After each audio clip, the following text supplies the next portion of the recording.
happening right now. Our Matthew Torres is live outside of the federal courthouse downtown. And Matthew, I understand that you just got your hands on the charging documents for Elias Rodriguez, and he's facing some significant federal charges. What can you tell us? Yeah, so we know he's facing multiple charges, including murder of foreign officials, as well as 2 counts of first-degree murder. And what really stands out from this court hearing is that if he is found guilty on the first-degree charges, since these are federal crimes, that he could face the death penalty or life in prison. Now, he did appear in court just around 4:45 today, wearing an all-white jumpsuit. He largely stayed quiet, very direct with his answers. He did choose to be appointed an attorney by the judge. His next preliminary hearing is now going to be in June, which then we will learn more information.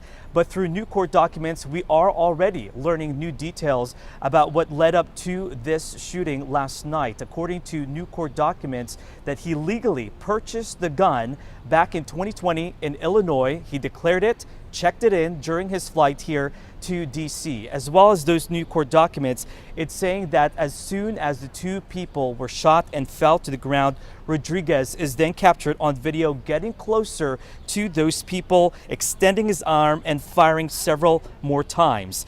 And as one of them tried to crawl away from Rodriguez, he is accused of following behind her and firing again. It appears after a brief moment, he appeared to reload his gun and then fired several more times. Now, on top of this as well, he waived his right to a detention hearing, so no doubt he will be staying behind bars in the meantime.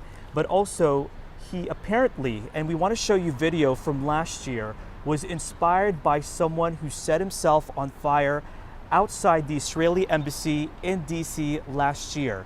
The words, according to court document, he was admired when he was being interviewed by detectives. This is video from the vigil after that man set himself on fire, and that act of protest was really in regards to drawing more attention to the Israeli-Palestinian conflict. So there are layers of information to this story. No doubt we are still trying to learn more information. But I think one of the big takeaways is that now that he is facing these federal charges, he could face the death penalty as well. And so both the defense as well as the U.S. Attorney's Office agreed that this is going to be a complicated trial, or case rather, that they need more time to talk to the witnesses to gather more information as well. And to note, the prosecutor in this case, U.S. Attorney Jeffrey Nestler, he is the same prosecutor who was involved in several high-profile January 6th defendant cases. To know that now he is involved in this case as well is pretty telling, guys. Also, we're trying to find some more, information. There's questions about the legitimacy of an online manifesto that he may have drafted, Matt, and I know you'll follow that for us and keep us updated with any information. Thank you.